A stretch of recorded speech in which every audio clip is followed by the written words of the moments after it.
Hi, everyone. Welcome back for another episode of the SOULKATION podcast. I'm your host, Logan Renee.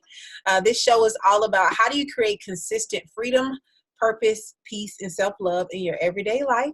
So today we're going to talk about how you end up heartbroken. And this is part 2. I hope you all caught part 1 because, and the first one I give you the number one secret to not getting your heart broken. It's the number one tool that we forget to use as women. It's literally our power. So make sure you all go back and listen to that episode. Here are some signs that heartbreak might be coming soon. Number 1, you have lost yourself trying to keep him. You have lost you trying to keep him, trying to appease him, trying to please him, trying to make sure that he doesn't crip walk out the door, and you really start to feel very insecure about yourself, and you're shocked that you really feel this way. It means your focus switched from being consistent with God, serving, going to church, doing things that you normally would do, but instead you're trying to keep a relationship with him. Or let's say once a week you go hang out with your friend girls, or 3 times a week you like to go to a spin class, or every month you're usually going somewhere in your state just to try something new or different, or you got a little Groupon. All of those things have changed. You stop doing all that stuff. It means you're doing stuff now that you vowed that you would never do. You a cook, you his barber, you the doctor, his feet propped up, he chilling. I was watching Bachelor in Paradise one time, and there was this girl in there named Katie. So cute. Eyes were like magic, child. But she said to the guy that she ended up dating after, I guess they chose each other at the end of the show. She says, I've never felt this insecure in relationship. And she said it to him on national, television.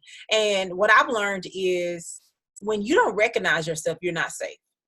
When you don't recognize yourself, you are not safe. When your identity is wrapped up in the maintenance of trying to keep a relationship, you are not safe. I'm going to say that one again. When your identity is wrapped up in the maintenance of trying to keep a relationship, you are not safe. Number 2, you've gotten super comfortable with drama and inconsistency. You've gotten super comfortable with drama and inconsistency. The back and forth, the makeup to breakup becomes like the normal. Every week your friends again are like a crazy phone call about how y'all have cussed each other out, or folks out here slashing tires, or making these crazy posts on social media, or playing these different songs in the back of your videos because that person's gonna watch it. The foolishness. Matter of fact, one of my best friends told me, this was back in grad school, child. She was like, you are not on a reality show. This is real life. This back and forth stuff is dysfunction, and it's crazy. And I don't know where we learned that dysfunction is cute or is sexy, or dysfunction has to be a part of a relationship. Maybe it's how we grew up, but it's not the truth. Dysfunction is not sexy, and dysfunction is not cute. And a grown woman that's whole and a grown man that's whole shouldn't want dysfunction to be something that's consistent in their relationship. You're in a relationship with another person that came from a different background, maybe had both parents in the home and you had one parent at home. You both are coming into a relationship thinking totally different about every single thing. So that's not what I'm saying. But dysfunction consistently that's not worked on is not healthy. And of course, with the SOULKATION brand, peace is one of the 4 pillars, freedom, purpose, peace, and self-love. So if peace is not a part of the relationship, you're not in a healthy relationship. That's number 2. Number 3 is time, a few gifts, a picture shared on social media, great sex, one I love you text every now and then has become enough for you. Like your standard of things that you want in a relationship is like, okay, well, at least I got somebody.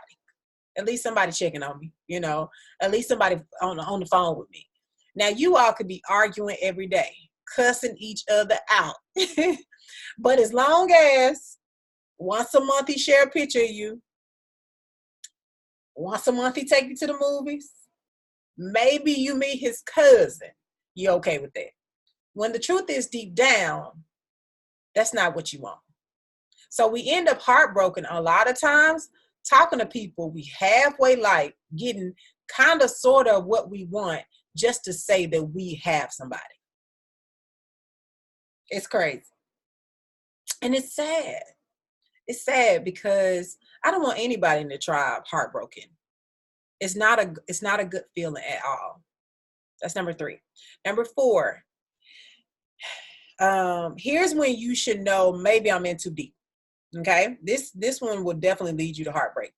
When you ask a man to tell you what he thinks of you instead of you defining yourself. You know, if this question right here come out your mouth, you should be like, okay, I'm entering into a dangerous territory. Who do you think I am? Who do you think I am? Dangerous, dangerous question. Another dangerous question is, what do you see when you look at me? Or as Summer Walker said in her song, tell me what you see in me. On that part, every time I stop, I'll be like, what? Like, it's something our dad should have told us. And a lot of women didn't grow up with their fathers in the home. And by the time you hear it as an adult, you know, I already experienced 16 heartbreaks, child. So it doesn't stick. The man that should have told us should have been our fathers. But I feel like we go asking another flawed person to give us a definition of ourselves. You know, what if that person says, well, I think you're an idiot. I think you try too hard. I think you wear too much makeup. You know, I think you shouldn't go back to school because every time you try something, you never finish it. You know, what if he came to you and he said that? You know, there's some men that are super positive, but there's some men who are super negative. You know, what if he gave you that definition, you know, because you're asking another flawed person to give you a definition of yourself. So that's too much power. You don't know what he's going to say. So instead of him defining you, it's your responsibility for you to define you. Tell yourself what you see, you know, every single day, giving yourself that soul formations list. If you definitely want that list, please just email me at logan@loganrenee.com and I'll send it to you. It's a full definitions list of who you really are. Consider never having your confidence tied to his answer. Consider never having your confidence tied to his answer or your self-worth or your self-esteem, because if he says that you're not talented or you're not pretty or you're nothing like his ex, you know, some men have said that to women. That's really, really hurtful. There are women right now not walking in their purpose because their ex handcrafted their self-esteem years ago. There are women walking around with shattered self-esteem because of what a man said to them.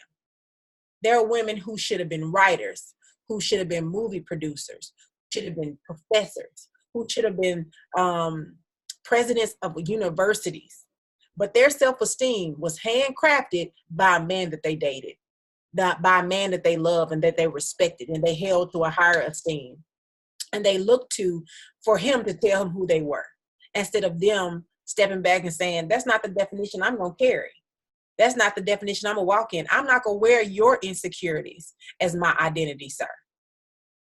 They didn't say that. So it's a lot of women that are still trapped with thinking that, okay, well, if this is who he says that I am, then that's who I am. And that's not the truth.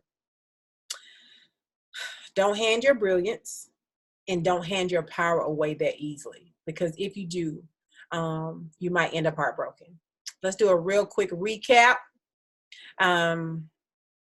Number 1, you might end up heartbroken if you lose yourself trying to keep him. If keeping him is the number 1 priority, 9 times out of 9, your heart will be broken because you're trading your identity for maintenance and maintenance of sustaining a relationship that 9 times out of 10, you're probably not even supposed to be in. Also, if you get super comfortable with drama and inconsistency, somebody who says they're going to show up and they don't, and you're okay with it, or you're arguing or fighting all the time and breaking up to make up to, you know, just to have this whole erotic emotion of I love you but I don't, but stay on my Facebook, call me tomorrow, you know, that craziness.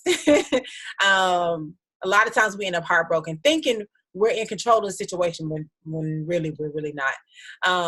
Time, a few gifts, a picture here, a date there, a text message here, you know, a nightcap there becomes okay for you, when the truth is deep down you don't want that.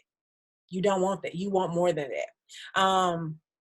And definitely asking a man to define you, tell you who you are. When that happens, you are asking a man to handcraft how you see yourself. And that's too much power.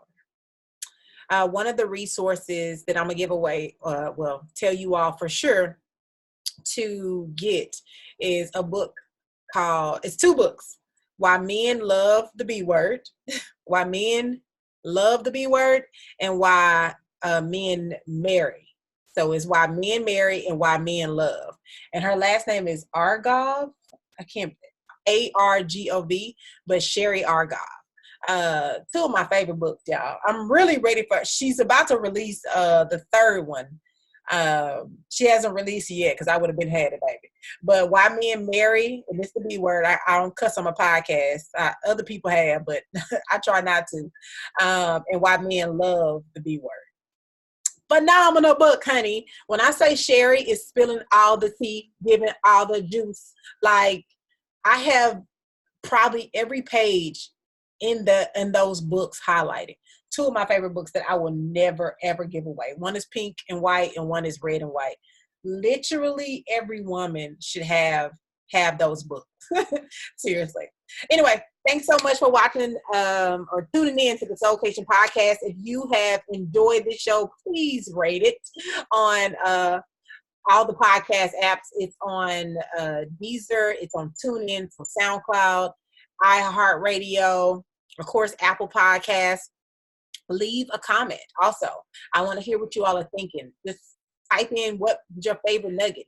If you're watching this on YouTube, make sure you like this video as well as subscribe to the channel. Love to hear what you all are thinking, so you can leave comments there as well. And I will catch you all on the next episode of the Soulkation podcast. Have a good one.